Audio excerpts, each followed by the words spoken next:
नमस्कार साथियों, आप देख रहे हैं डीएस। मैं हूं आपके साथ नफीसा। सुप्रीम कोर्ट के परिसर में इस वक्त हम मौजूद हैं, जहां से बड़ा फैसला राहुल गांधी के लिए आया है। इस वक्त सजा पर रोक लगा दी गई है, राहुल गांधी को राहत मिल गई है। लेकिन ये एक ऐसा फैसला है जो राजनीति को प्रभावित करेगा। बातचीत करते हैं, नरेंद्र मिश्रा जी हमारे साथ हैं, जो लगातार राहुल गांधी मामले पर हमसे चर्चा करते रहे। आज जब कांग्रेस पार्टी राहुल गांधी के लिए बड़ी राहत है, तो उनसे चर्चा करते हैं। सर, सबसे पहले तो सुनवाई चल रही है, सुनवाई के बाद फैसला आया कि राहुल गांधी को राहत मिल जाती है, तब आपकी पहली प्रतिक्रिया क्या होगी?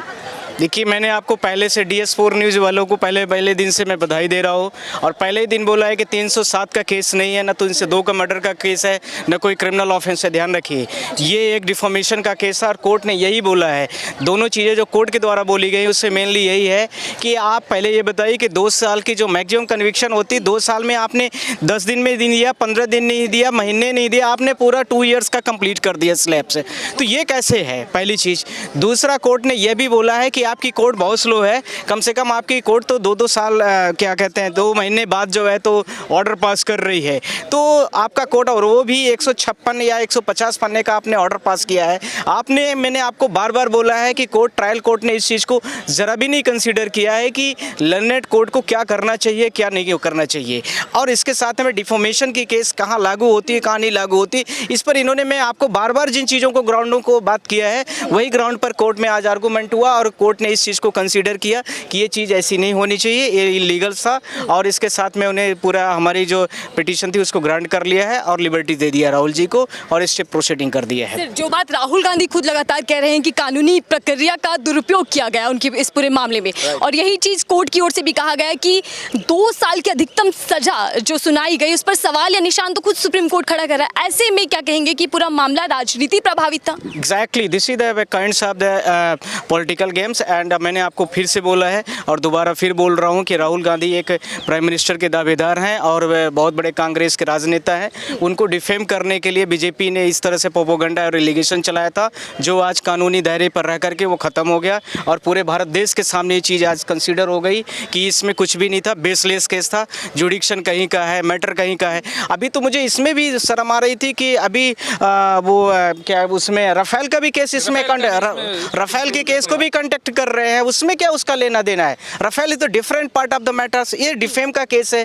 आप इस केस से उसको कैसे कांटेक्ट कर रहे हो? कैसे से लेके आ जाते हैं without baseless, without argument, without any kinds of the jurisdiction, without any kinds of the other things, without relevant judgments. You are putting here the supreme court, trial court, learned court and session court and high court, और high court ने भी इन चीज़ों को consider नहीं किया है। इस बात को मैं हमेशा और बार बार आप लोगों के माध्यम से बोला हूँ कि इसमें सुप्रीम कोर्ट में आने के बाद कुछ नहीं होने वाला, इस चीज़ को आप लोग ध्यान रखना। और आज वही सुप्रीम कोर्ट में वो चीज़ें सारी आई सामने कि कुछ भी नहीं निकला, और ये बोला गया कि आपने बेसलेस केस को यहाँ तक कैसे चलाया है। मिश्रा जी, राहत तो कहीं ना कहीं मिल गई है, लेकिन सवाल ये बरकरार है कि क्या अब राहुल गांधी की सदस्यता बहाल होगी? क्या वो संसद में देखी जाएंगी? अब तो ऑटोमेटिकली बहाल हो जाएगी। अब तो हम लोग अगला जो है तो पार्लियामेंट के जो हमारे लोकसभा स्पीकर हैं, उनके सामने हम एप्लीकेशन मूव करेंगे कि हमारी कन्विक्शन स्टे हो गई है, और उसको आप अलाउ करिए। हमने आपको बोला था कि इसी सेशन में राहुल जी जाएंगे, और आप देखना इसी सेशन में जाएंगे भी, प्लीज। मैं दोनों ही पक्षों का हल्फनामा पढ़ रही थी। पुर्णेश मोदी कह रहे हैं कि ये असाधारण मामला नहीं है, कोर्ट इस पर गंभीर तरीके से इसको सुनाई जाए। उधर राहुल गांधी कहते हैं कि ये असाधारण मामला है। क्या इसको लेकर आपके मन में चल रहा है? कोई भी कंप्लेनेंट होता है वो असाधारण ही अपने केस को बताता है। वो तो कोर्ट डिसाइड कर देना कि साधारण है कि असाधारण है, हमें कुछ बोलने की ज़रूरत नहीं है।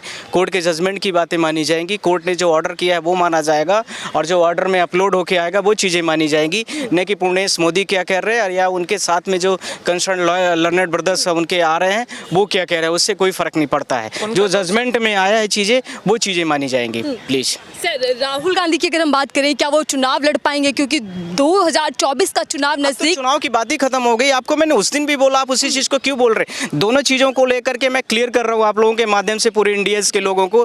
राहुल जी पार्लियामेंट सेशन भी जाएंगे, राहुल जी चुनाव भी लड़ेंगे, और कुछ बोला है आप लोग पूछ सकते हैं। अभी दोनों चीज़ों में स्टे है, आप लोग बिल्कुल फ्री रहिए, आपको कुछ नहीं। और राहुल जी अगला सेशन ज्वाइन करने वाले हैं। सर, एक और चीज़ राहुल गांधी की और से टिप्पणी की गई कि राजनीति में तो इस तरीके की भाषा आम है, सत्ता पक्ष पर आरोप लगते आए हैं, आलोचनाएं होती रही हैं, तो ऐसे में 2 साल की सजा बेसलेस था। राहुल जी ने जो बोला कोर्ट ने कंसीडर कर दिया, उन्होंने इसकी सीडी दी, CD2 CD1 उन्होंने पार्ट भी बनाया था, कोर्ट ने उसको देख भी लिया, संज्ञान में भी ले लिया। राहुल जी की द्वारा जो स्टेटमेंट्स दिए गए थे वो गलत नहीं थे या पॉलिटिकल रहे होंगे, इसीलिए तो राहुल जी को केस से बाइज्जत स्टे किया गया है उस केस पर। एक और टिप्पणी की कम सजा भी दी जा सकती थी, सुप्रीम कोर्ट खुद इस बात को कह रहा है।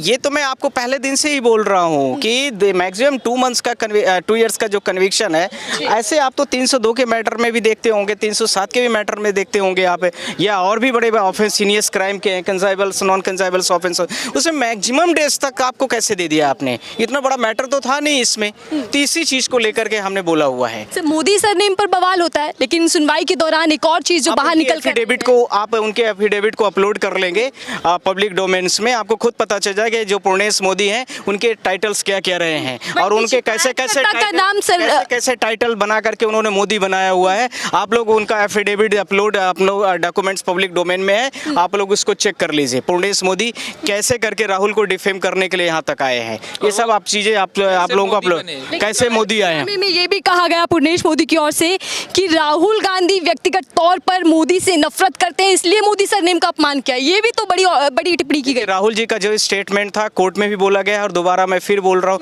उन्होंने सिर्फ यही शब्द बोला था कि जितने भी ये एलिगेशन हो रहे हैं उसमें पूर्णेश ये जो नीरव मोदी, ललित मोदी और वो मोदी से जुड़ा हुआ क्यों है, दिस इज द स्टेटमेंट।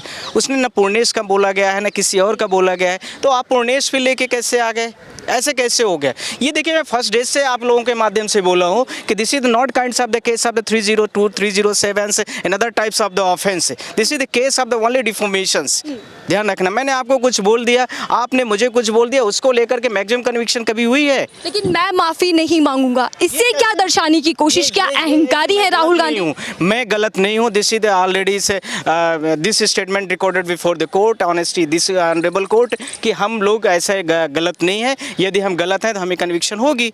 और आज कोर्ट ने दिखा दिया है कि सेंटेंस हमारी स्टे हो गई है, इसका मतलब हमारे द्वारा जो भी स्टेटमेंट दिए गए तो सीधे पॉलिटिकल था, उसमें कुछ भी ऐसे ग्राउंड्स नहीं पाए गए हैं।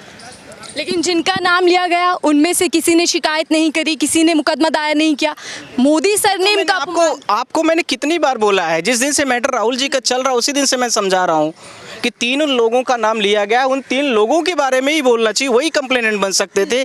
जुडिक्शन कर्नाटका का लगना चाहिए, गुजरात में कैसे के जैसे मैं यहाँ कुछ स्पीच कर रहा हूँ तो यहाँ जो भी लोकल पुलिस स्टेशन होगा वहाँ पर आएगा ना कॉज ऑफ एक्शन। ये थोड़ी कि आप चले जाइए मुंबई में जाके केस फाइल कर दीजिए, ऐसे थोड़ी हो सकता है। तो ये सारी बहुत सारे उसमें 8-10 बिंदु थे। अभी मैं बहुत जल्दी में हूँ तो मैं फिर बाद में फैसले की उम्मीद थी आपको? हाँ, ये तो मैंने आपको पहले दिन से बोला था और आप लोगों को मिठाई भी मैं खिलाऊंगा भाई, प्लीज। बहुत बहुत धन्यवाद हमसे बातचीत करने के लिए। नरेंद्र मिश्रा जी हमारे साथ थे जो लगातार राहुल गांधी के मामले पर हमसे बने रहे, और आज जब राहुल गांधी को राहत मिल गई तो उनकी पहली प्रतिक्रिया हमने आप तक सुनाई। फिलहाल के लिए दीजिए।